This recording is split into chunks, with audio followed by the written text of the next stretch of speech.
اور ایک اور بات حضرت والا ارشاد فرمایا کرتے تھے، وہ بھی بڑی کام کی بات ہے کہ اس حدیث میں اللہ جل جلالہ یہ فرماتے ہیں کہ میں ان کی سیئات کو حسنات سے بدل دوں گا، ان کی برائیوں کو اچھائیوں سے بدل دوں گا۔ اس کے ایک معنی تو یہ ہے کہ انہوں نے جو صغیرہ گناہ کے سیئات کے جو لفظ آتا ہے یا برائیوں کا، تو عام طور سے قرآن و حدیث میں اس سے مراد صغیرہ گناہ ہوتے ہیں۔ اور یہ بھی بات یاد رکھنی چاہیے کہ جہاں کہیں قرآن و حدیث میں کسی نیک عمل کے اوپر گناہوں کی بخشش کا وعدہ ہے، جیسے وضو کرنے کے لیے آتا ہے کہ وضو کرے گا بندہ تو جب ہاتھ دھوئے گا تو ہاتھ سے کیے ہوئے گناہ معاف ہو جائیں گے، چہرہ دھوئے گا چہرے سے گناہ معاف ہو جائیں گے، مسجد کی طرف چلے گا تو ہر قدم کے اوپر گناہ معاف ہوں گے، وغیرہ وغیرہ۔ اس سب سے مراد در حقیقت صغیرہ گناہ ہے، چھوٹے گناہ۔ کبیرہ گناہ جو ہے بغیر، قاعدہ یہ ہے اللہ تعالیٰ کی طرف سے قانون یہ ہے کہ کبیرہ گناہ بغیر توبہ کے معاف نہیں ہوتا، اور حقوق العباد بغیر حق ادا کیے معاف نہیں ہوتے، یہ معافی کرائے بغیر معاف نہیں ہوتے۔ البتہ صغیرہ گناہ جو ہیں وہ اللہ تعالیٰ خود بخود معاف کرتے رہتے ہیں، وضو کر لو گے تو معاف ہو جائیں گے، نماز پڑھ لو گے تو معاف ہو جائیں گے، مسجد کی طرف جاؤ گے تو معاف ہو جائیں گے۔ ان تجتنبوا کبائر ما تنہون عنہ نکفر عنکم سیئاتکم وندخلکم مدخلا کریما، کہ اگر تم ہم نے جن چیزوں کو کبیرہ گناہ قرار دیا ہے ان سے بچتے رہو تو جو تمہارے چھوٹے چھوٹے گناہ ہیں ہم ان کا کفارہ کرتے رہیں گے، معاف کرتے رہیں گے، اور پھر تمہیں بہت باعزت جگہ جنت میں داخل کریں گے۔ یہ اللہ تعالیٰ نے قرآن کریم میں فرمایا۔ تو یہ جو فرمایا کہ میں نے ان کی سیئات کو حسنات سے بدل دیا، اس کے ایک ظاہری معنی تو یہ ہے کہ جو صغیرہ گناہ انہوں نے کیے تھے وہ سارے کے سارے میں نے معاف کر دیے، اور نہ صرف یہ کہ معاف کر دیے بلکہ ہر صغیرہ گناہ کے بدلے میں ایک نیکی لکھ لی معاف کرنے کے بعد، ان کے سیئات کو حسنات سے بدل دیا۔ اگر 100 صغیرہ گناہ کیے تھے تو اس کے بدلے میں 100 نیکیاں لکھ دیں، تو ان کے سیئات کو حسنات سے بدل دیا۔ ایک معنی تو اس کے یہ ہے، لیکن ہمارے حضرت فرماتے تھے کہ اس کے ایک اور معنی بھی ہے، وہ یہ ہے کہ در حقیقت جو یہ عبادتیں انجام دے رہے تھے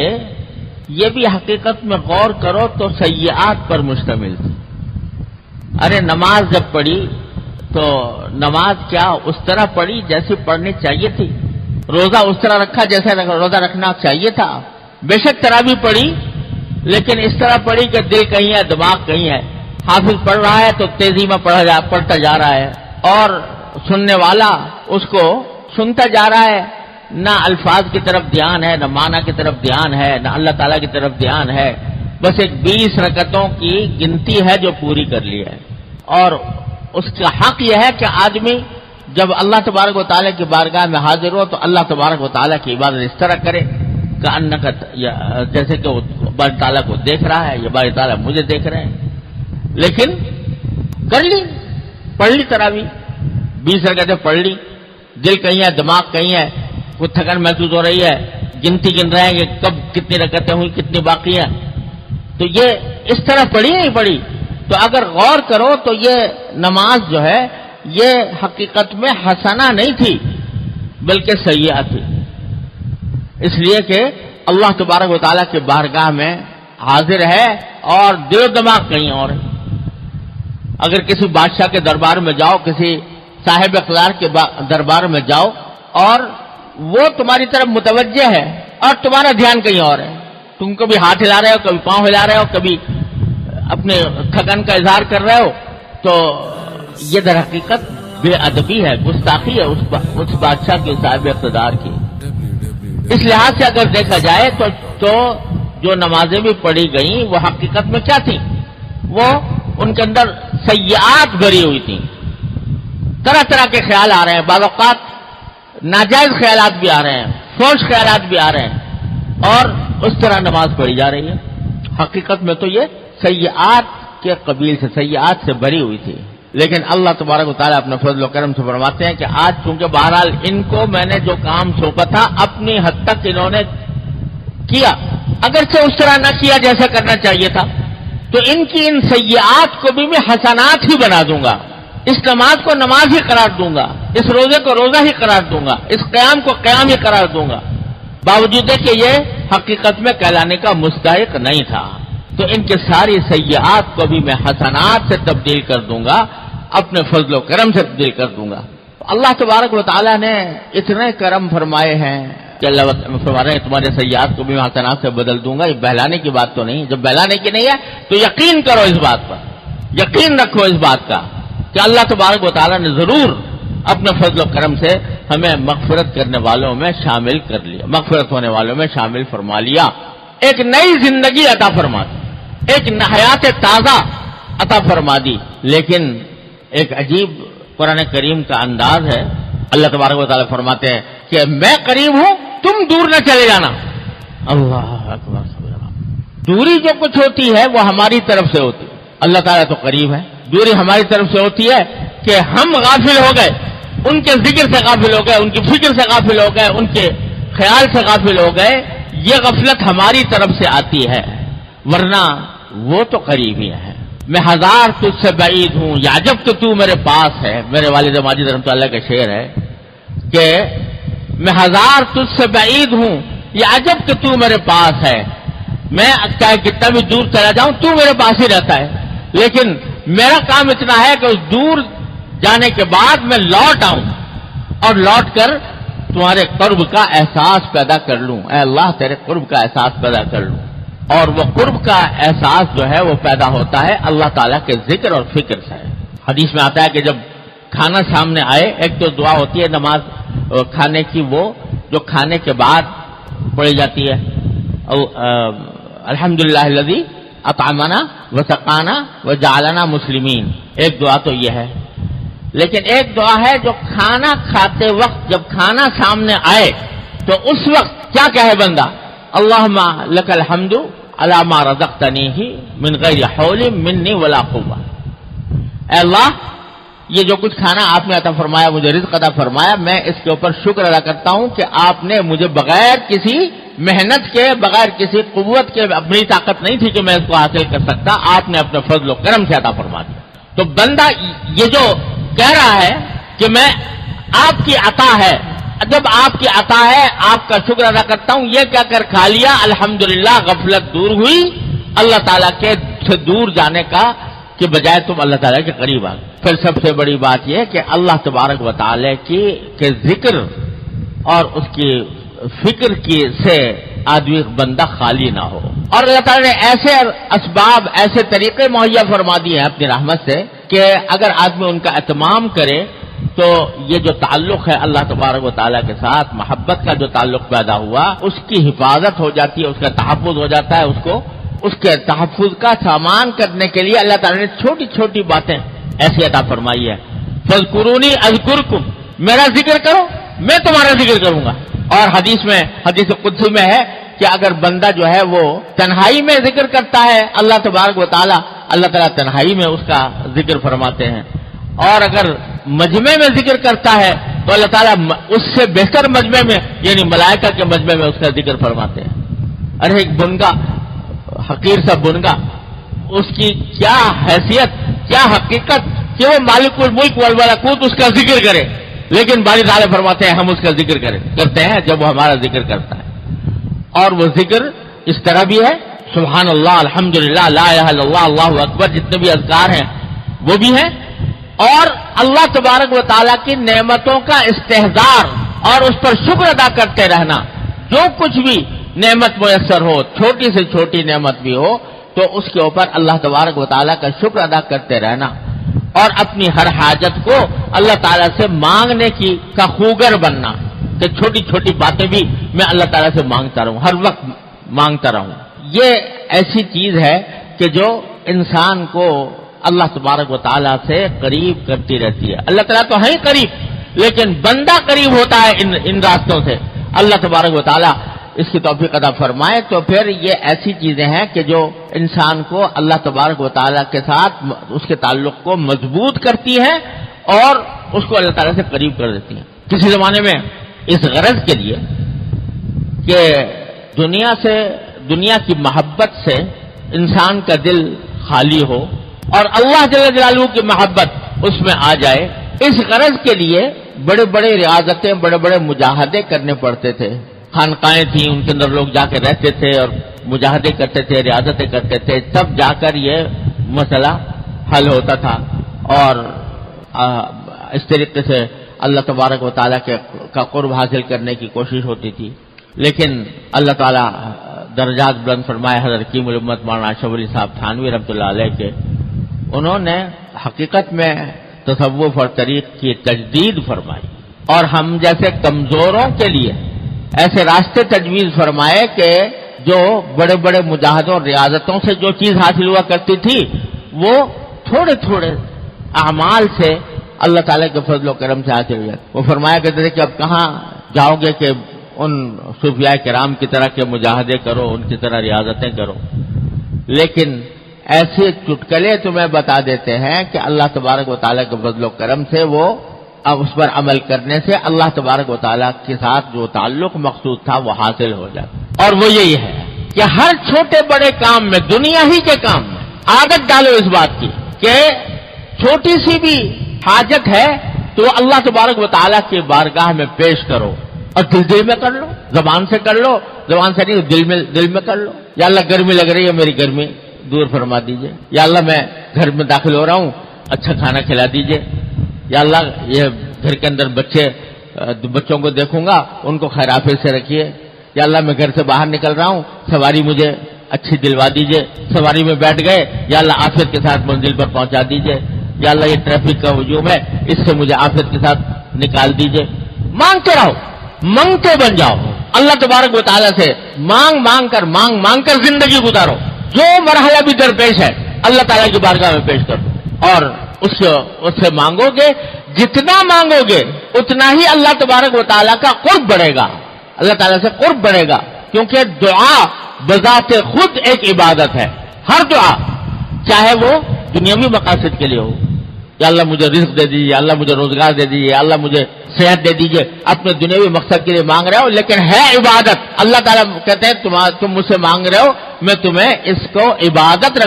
بنا دوں گا، اس کے اوپر اجر لکھوں گا. مانگتے رہو. ہمارے حضرت والا فرمایا کرتے تھے، اللہ تعالیٰ ان کے درجات بلند فرمائے، کہ بندوں کے لیے سارے قرآن کا خلاصہ سورہ فاتحہ، اور سورہ فاتحہ کا خلاصہ فرماتے ہیں ایاک نعبد و ایاک نستعین. یہ ہے اللہ ہم آپ ہی کی عبادت کرتے ہیں، آپ ہی سے مدد چاہتے ہیں. یہی بات سکھائی اللہ تعالیٰ نے سورہ فاتحہ کہ تم مانگتے بن جاؤ اللہ تبارک و تعالیٰ کے بارگاہ میں اپنی ہر حاجت پیش کر کے مانگتے رہو. یہ دیکھو کر کے دیکھو، زبان سے کہہ دینے کی بات نہیں ہے، لیکن جب آدمی عادت ڈال لے تو پھر دیکھو کہ کیا سے کیا ہو جاتا ہے اللہ تعالیٰ کے فضل و کرم سے. مانگنا اور اللہ تعالیٰ کی نعمتوں پر شکر ادا کرنا. جتنا شکر ادا کرو گے اتنا ہی اللہ تعالیٰ کے قریب ہو جاؤ گے. اللہ تبارک و تعالیٰ اپنے فضل و کرم سے نواز دیں گے. شکر گزار بندوں کے لیے اللہ تبارک و تعالیٰ نے بڑی آسانی کا راستہ رکھا ہوا ہے. اور میں یہ بھی سوچ رہا تھا کہ سورہ فاتحہ جو ہے وہ ساری اگر دیکھو تو پہلی 3 آیتیں ہیں وہ شکر پر مشتمل ہے. الحمدللہ رب العالمین الرحمن الرحیم مالک یوم الدین. اللہ تعالیٰ کی حمد و ثنا، اس کا شکر. اور باقی 3 آیتیں جو ہیں وہ دعا پر مشتمل ہیں. ایاک نعبد و ایاک نستعین اہدنا الصراط المستقیم صراط الذین انعمت علیہم الی. تو یہ دعا ہے. تو خلاصہ سارے قرآن کا ہمیں جو سکھایا جا رہا ہے وہ یہ کہ میرے ساتھ اللہ تبارک و تعالیٰ کے ساتھ تعلق مضبوط کرنا ہے تو 2 چیزوں کا اہتمام کر لو. میری نعمتوں کا شکر ادا کرو اور مجھ سے اپنی حاجتیں مانگو تو میرے قریب ہو جاؤ گے. تو ہمارے عزت والا حضرت حکیم الامت قدس اللہ تعالیٰ اور پھر ہمارے شیخ حضرت عارفی قدس اللہ تعالیٰ ہر مجلس ان کی ان 2 چیزوں کی تاکید پر مشتمل ہوتی تھی. اتنا مرتبہ تکرار فرمایا، اتنی مرتبہ یہ بات فرمائی، اتنی مرتبہ کہ کانوں سے اٹھ کر پھر دل میں اتر گئی. اذا تکرر علی السمع تکرر فی القلب. وہ کبھی فرمایا کرتے تھے کہ تم کہتے ہوگے کہ میں ایک ہی بات بار بار کہتا رہتا ہوں.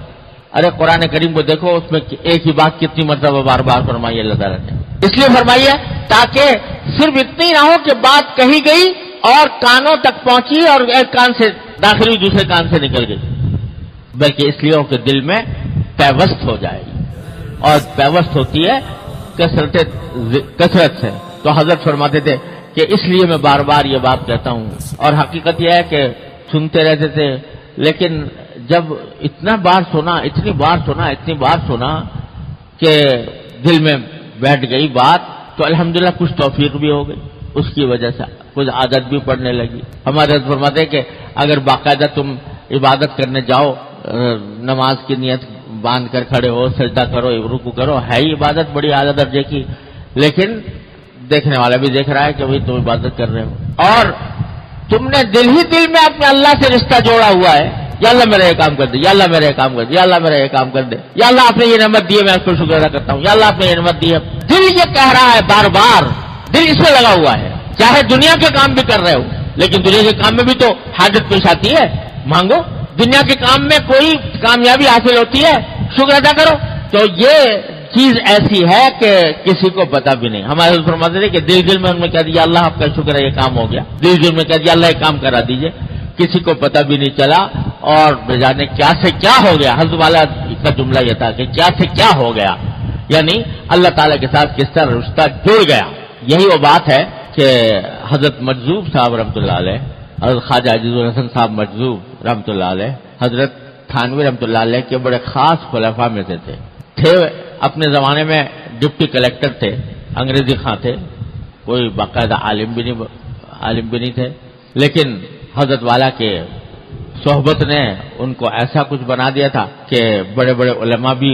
ان کے سامنے گھٹنے ٹیکیں، اور حضرت کے بڑے چہیتے، محبوب، لاڈلے مرید بھی تھے، اور بعد میں حضرت نے خلافت بھی عطا فرمائی۔ حضرت کی سوانح حیات بھی انہوں نے مرتب کی ہے اشرف السوانح کے نام سے۔ شاعر بہت بڑے بلا کے تھے، بڑے شاعر تھے، اور شعر بڑے اعلیٰ درجے کے فرماتے تھے، دیوان ان کا چھپا ہوا ہے کشکول مجذوب کے نام سے۔ تو حضرت والا کے ہاں صحبت میں جو چیز حاصل ہوتی تھی اس کو ایک شعر میں بڑی خوبصورتی سے بیان فرمایا حضرت مجذوب صاحب۔ وہ فرماتے ہیں کہ جب تک میں حضرت کے پاس نہیں آیا تھا تو اس وقت تک پتہ نہیں دین کو کیا سمجھے ہوئے تھا کہ کتنی بڑی دین جو ہے وہ بڑا مشکل کام ہے اور بڑا جان جوکھوں کا کام ہے،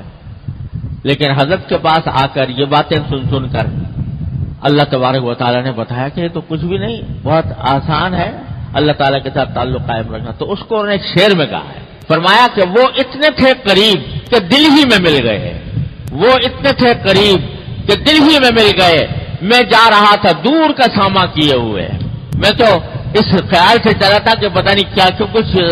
مدارس کیا کرنے ہوں گے، کیا کیا مسائل سے گزرنا پڑے گا، لیکن وہ اتنے تھے قریب کہ دل ہی میں مل گئے، میں جا رہا تھا دور کا ساماں کیے ہوئے۔ تو اگر یہ دل میں اپنے دل کو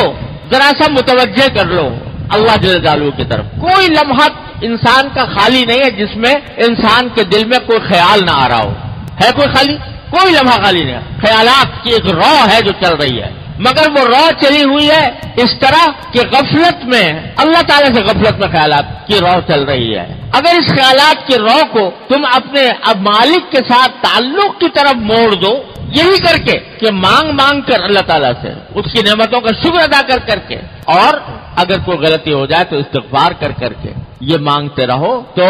یہ خیالات کی رو جو ہے مڑ بھی جاتی ہے، اور جب مڑ جاتی ہے تو پھر وہ بات ہوتی ہے کہ وہ اتنے تھے قریب کہ دل ہی میں مل گئے، میں جا رہا تھا دور کا ساماں کیے ہوئے۔ اللہ! اور یہ بات الحمدللہ اسلاف سے چلی آ رہی ہے۔ ایک مشہور صوفی بزرگ ہیں خواجہ بیدل، فارسی کے شاعر تھے، تو انہوں نے بھی تقریباً یہ بات کہی ہے کہ ستمست اگر حوست کشد کے بسیر سر و چمن درا، تجھے غنچ کم نہ دمی دئی در دل کشا در وہ چمن درا۔ کہتے ہیں کہ یہ بڑی سطحی بات ہے اور بڑے ظلم کی بات ہے کہ تو سیر کرنے کے لیے باغوں میں اور چمن کے اندر جاتا ہے، سیر کرنے کے لیے، تفریح کرنے کے لیے، کہ فلاں باغ بڑا شاندار ہے، اس میں پھول بہت اچھے ہیں، اس میں مناظر بڑے حسین ہیں۔ ارے اگر تیرے اوپر دل کا باغ کھل جائے تو ساری دنیا کے باغات اور ساری دنیا کے حسین مناظر اس کے آگے ہیٹ ہیں۔ تو ستمست اگر حوست کشد کہ بسیر سر و سمندرا، تجھے غنچہ کم نہ دمی دئی، تو اگر اپنے آپ کا جائزہ لے تو تیری حیثیت جیسے ایک پھول کی کلی ہوتی ہے نا، وہ کلی بند ہوتی ہے اور پھر وہ کھل کر پھول بن جاتی ہے، تو تیرا دل بھی ایک غنچے کی طرح ہے، اس وقت بند ہے، لیکن اگر تو اس کو اللہ تبارک و تعالیٰ کے ذکر سے کھولے گا تو یہ پھول بن جائے گا، تو بس سر و سمندرا، تو تیری ساری دل جو ہے یہ خود باغات کے اور مناظر کے مقام ہو جائے گا اللہ تبارک و تعالیٰ کے ذکر سے، اس کی فکر سے، اس کی یاد سے۔ تو جب آدمی اس میں محو ہو جاتا ہے تو اللہ تبارک و تعالیٰ کے فضل و کرم سے ایسا ہو جاتا ہے دیکھنے والے کو پتہ بھی نہیں چلتا، دیکھنے والا دیکھتا ہے کہ یہ کسی اپنے دنیا کے کام میں مصروف ہے اور اس کا رشتہ جڑا ہوا ہوتا ہے اپنے مالک سے۔ میرے والد ماجد قدس اللہ تعالیٰ سرہ فرماتے ہیں، ہمارے حضرت والد ماجد رحمۃ اللہ علیہ، حضرت تھانوی رحمۃ اللہ علیہ کے اس شاخ میں سے تھے، یعنی مرید تو تھے ہی، خلیفہ بھی تھے، لیکن اس شاخ میں سے تھے۔ اور میں نے جب حضرت والد صاحب رحمۃ اللہ علیہ کی وفات ہو گئی تو میرے استاد تھے حضرت مولانا اکبر علی صاحب رحمۃ اللہ علیہ، اللہ تعالیٰ ان کے درجات بلند فرمائے۔ وہ بھی حضرت تھانوی رحمۃ اللہ علیہ کی خدمت میں حاضر ہوا کرتے تھے، ان کے مجلس میں جایا کرتے تھے۔ تو جب وفات ہو گئی تو وفات کے بعد وہ تشریف لائے، تو اس وقت حضرت مولانا اکبر علی صاحب رحمۃ اللہ علیہ نے کہا کہ میں آج تمہیں ایک چیز دکھاتا ہوں جو شاید تمہیں پہلے معلوم نہ ہو، وہ یہ کہ میں تمہیں وہ ہیئت کر کے دکھاتا ہوں جس ہیئت سے آپ کے والد حضرت تھانوی رحمۃ اللہ علیہ کی مجلس میں بیٹھا کرتے تھے۔ تو انہوں نے باقاعدہ نقل اتار کر بتایا، اور اس طرح بتایا کہ اب میں بھی اس کی نقل نہیں اتار سکتا، کہ وہ اس طرح بیٹھتے تھے محویت کے عالم میں کہ چہرے کے اوپر ایک حیرت اور ایک شوق اور ایک عجیب و غریب جیسے مجذوبانہ سی کیفیت ہوتی ہے، اس طرح کہ حضرت کو چہرے کو تکتے رہتے تھے اور باتیں سنتے رہتے تھے، اور ایسے کر کے انہوں نے منظر دکھایا کہ یہ ان کے عشق کا عالم تھا حضرت تھانوی رحمۃ اللہ علیہ سے، اللہ تعالیٰ ان کے درجات بلند فرمائے، دونوں کے اللہ تعالیٰ درجات بلند فرمائے۔ تو وہ ایک ایک چیز کو حضرت کی دیکھتے تھے، کس طرح عمل کر رہے ہیں، کس طرح بات کر رہے ہیں، کس طرح۔ تو ایک مرتبہ فرماتے ہیں میرے والد رحمۃ اللہ علیہ فرماتے ہیں کہ میں خانقاہ سے حضرت کے گھر جا رہا تھا حضرت کے ساتھ۔ عام طور سے حضرت والا کے ہاں بڑے اصول قواعد ہوا کرتے تھے، ان اصول قاعدوں میں سے بھی تھا کہ جب میں جاؤں خانقاہ سے گھر جاؤں تو کوئی میرے ساتھ نہ چلے، نہ کوئی میرا سامان اٹھائے، بس اگر یہاں جو کچھ بات کرنی ہے کر لے، اس کے بعد مجھے مخلہ بالطبع چھوڑ کر چلا جائے، میں تاکہ تنہا جاؤں۔ گھر جاتے تنہا جاتے تھے، نہ کوئی ساتھ چل رہا ہے نہ کوئی سامان اٹھانے والا ہے۔ یہ جو پیروں کا انداز ہوتا ہے کہ جب پیر صاحب چل رہے ہیں تو پورا ایک لشکر بھی ساتھ چل رہا ہے، اور وہ یہ کچھ نہیں تھا، تو اکیلے جایا کرتے تھے۔ لیکن کبھی کبھی کسی کو خصوصی اجازت سے ساتھ رہنے کی بھی اجازت، کوئی اگر اجازت لے لے کہ حضرت اگر اجازت ہو تو میں آپ کے ساتھ گھر تک چلا جاؤں، تو حضرت فرماتے تھے ٹھیک ہے، کسی کو خاص اجازت۔ تو حضرت والد صاحب تعالیٰ فرماتے ہیں ایک مرتبہ میں نے اجازت دی اور حضرت کے ساتھ چلا گھر تک۔ چلتے چلتے راستے میں حضرت نے اپنے جیب سے ایک پرچہ نکالا اور قلم نکالا اور اس کے اوپر کچھ لکھا اور لکھ کر پھر جیب میں ڈال دیا۔ خاموش چل رہے ہیں، والد صاحب بھی کچھ خاموش ہیں، حضرت تھانوی بھی خاموش۔ اور اسی سے یہ بھی پتہ چلتا ہے کہ اللہ والوں کے ساتھ خاموش رہنے میں بھی اللہ تعالیٰ فائدہ پہنچا دیتے ہیں۔ دینے والے تو وہ ہیں، کوئی شیخ کیا دے سکتا ہے، کوئی استاد کیا دے سکتا ہے، لیکن جب کوئی بندہ طلب کے ساتھ کسی اللہ والے کے ساتھ بیٹھتا ہے یا چلتا ہے تو خاموشی میں بھی اللہ تعالیٰ عطا فرما دیتا ہے۔ خیر، تو چل رہے تھے، خاموش تھے، جب یہ کام کیا تو پوچھا مولوی شفیع، دیکھا اب سمجھے میں نے یہ کیا ہوا، کیا کام ہوا؟ تو حضرت والد صاحب نے عرض کیا کہ حضرت فرما دیں کیا بات ہے؟ تو فرمایا کہ میں نے دل اور دماغ کا بوجھ کاغذ پر منتقل کر دیا، یعنی ایک کام یاد آیا تھا کہ یہ کام کرانا ہے، کسی وقت کرنا ہے یا کرانا ہے، تو وہ دماغ میں تھا، دل میں تھا، اس کو میں نے کاغذ پر منتقل کر کے رکھ دیا۔ یعنی اگر یہ نہ لکھتا تو دماغ پر وہ چکر لگاتا رہتا اور دل میں چکر لگاتا رہتا کہ فلاں وقت یہ کام کرنا ہے، فلاں وقت یہ کام کرنا ہے، تو اس کو میں نے کاغذ پر منتقل کر دیا۔ پھر فرمایا کہ دل تو اللہ میاں نے ایک ہی کے لیے بنایا ہے، دل تو ایک ہی کے لیے بنایا ہے، اس میں یہ مختلف قسم کے خیالات اور مختلف قسم کے افکار جو ہیں یہ اس کے رہزن ہیں، دل کے لیے رہزن ہے، لہذا میں نے اس کو اس طرح منتقل کر۔ دل تو ایک ہی کے لیے بنایا ہے، دل اسی طرف مشغول ہونا چاہیے۔ تو یہ سکھا دیا کہ چلتے پھرتے بھی اگرچہ خاموش ہے، بظاہر ذکر بھی نہیں زبان سے ہو رہا، لیکن دل مصروف ہے اللہ تبارک و تعالیٰ کے، اس کی نعمتوں کے استحضار میں، اس کے اوپر شکر ادا کرنے میں، اپنی حاجات اس کے سامنے پیش کرنے میں، اس کے جلال و جمال میں دل مصروف ہے۔ اور پھر حضرت والد صاحب رحمۃ اللہ کا شعر یاد آ گیا. اسی مفہوم کا شعر حضرت والد صاحب خود حضرت والد صاحب رحمۃ اللہ کا اپنا شعر ہے, بڑا عجیب شعر کہ تیرا جلال تیرا جمال ہے تیرا خیال ہے تو ہے, تیرا جمال ہے تیرا خیال ہے تو ہے, مجھے یہ فرصت کاوش کا کیا ہوں میں, مجھے یہ فرصت کاوش کہاں کہ کیا ہوں, تیرا جمال ہے تیرا خیال ہے تو ہے, مجھے یہ فرصت کاوش کہاں کہ کیا ہوں میں. جب یہ کیفیت ہو جاتی ہے تو اللہ تبارک و تعالیٰ اپنے فضل و کرم سے ہم سب کو اپنے رحمت سے عطا فرما دے. تو دیکھنے میں بظاہر دیکھنے والا سمجھے گا کہ یہ کوئی نہ عبادت ہو رہی ہے نہ کوئی کام ہو رہا ہے, لیکن دل مشغول ہے اللہ تبارک و تعالیٰ کے ذکر میں, اس کے فکر میں, اس کے جلال میں, اس کے جمال میں, اس کی کبریائی میں, اس کی نعمتوں میں, اس کے انداز عطا میں دل مشغول ہے. تو میں نے اپنے حضرت شیخ حضرت عارف قدس اللہ تعالیٰ سرہ سے سنا, فرماتے تھے کہ ایک مرتبہ حضرت حکیم الامت قدس اللہ تعالیٰ سرہ نے مجھ سے فرمایا, یعنی میرے شیخ حضرت عارف قدس اللہ تعالیٰ, کہ اب تو کچھ یوں لگتا ہے ہر بات میں کہ جیسے فرما رہے ہو اب یہ کر لو اب یہ کر لو اب یہ کر لو, ایسا لگتا ہے کہ یوں فرما رہے ہیں کہ اب یہ کر لو اب یہ کر لو اب یہ کر لو. یہ کیفیت ہو جاتی. تو جو کچھ ہو رہا ہے انہی کے ذکر سے ہو رہا ہے, انہی کے فکر سے ہو رہا ہے, انہی کے حکم سے ہو رہا ہے. تو جب اللہ تبارک و تعالیٰ اس صورتحال تک پہنچا دیتے ہیں تو پھر بندہ بھی قریب ہو جاتا ہے. اللہ میاں تو قریب ہیں ہی ہیں, لیکن بندہ اس طرح قریب ہوتا ہے اللہ تبارک و تعالیٰ کے. تو اس وقت حضرت پڑے ہوئے ہیں بستر پر, بستر علالت پر ہے, اور کبھی کوئی آ کے دوا پلا رہا ہے, کبھی کوئی خدمت کرنا چاہ رہا ہے, بار بار کوئی آدمی آ رہے ہیں. تو ایک موقع پہ فرمایا کہ ارے بھائی ایک مشغول آدمی کو کیوں تنگ کرتے ہو, ایک مشغول آدمی کو کیوں تنگ کرتے, بستر پہ لیٹے ہیں, بیمار ہیں, نہ کوئی عمل کر رہے ہیں, نہ کوئی زبان بھی خاموش ہے, پر ہمارے مشغول آدمی کو کیوں تنگ کرتے. تو یہ شغل اللہ تبارک و تعالیٰ اپنے فضل و کرم سے عطا فرما دے کہ تیرا جمال ہے تیرا خیال ہے تو ہے, مجھے یہ فرصت کاوش کہاں کہ کیا ہوں. یہ چیز حاصل ہوتی ہے مشق سے, اپنے خیالات کی رو کو اللہ تبارک و تعالیٰ کی طرف پھیرنے سے یہ چیز الحمدللہ حاصل ہو جاتی ہے. کوئی ناممکن چیز نہیں ہے, حاصل ہو جاتی ہے. اور پہلے یہ ہوتا ہے کہ مدتوں تک خیال ہی نہیں آتا تھا, نہ کسی دعا کا خیال آ رہا ہے, نہ کسی اپنی دھن میں مست ہیں, اپنے دنیا کے کاموں کے اندر یہ کر لوں وہ کر لوں, اللہ میاں کی طرف دھیان نہیں ہے. لیکن جب کسی اللہ والے کی رہنمائی سے توجہ ہوتی ہے تو پھر آنے لگتا ہے خیال, لیکن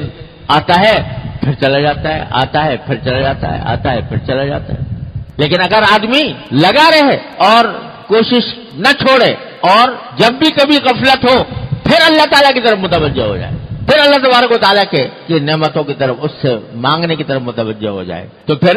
ایسا ہوتا ہے کہ یہ کثرت سے آنے لگتا ہے, دوسرے خیالات کم اور یہ خیالات زیادہ. اور ایک مرحلہ اللہ تعالیٰ اپنی رحمت سے سب کو عطا فرما دے, وہ آ جاتا ہے کہ وہی زیادہ غالب رہتا ہے. جب کوئی ہوتا ہے محض بدرجہ حاجت کسی اور طرف دھیان چلا گیا, ورنہ دل وہاں پر, دل بیار و دست بکار, ہاتھ سے تو کام ہو رہا ہے لیکن دل اللہ تبارک و تعالیٰ کی طرف متوجہ ہے, یہ ہو جاتا. تو میرے بھائیوں, اللہ تبارک باتیں تو بنا دی میں نے, اللہ تبارک و تعالیٰ اپنی رحمت سے اس کو اپنا حال بھی بنا دے اور مقام بھی بنا دے کہ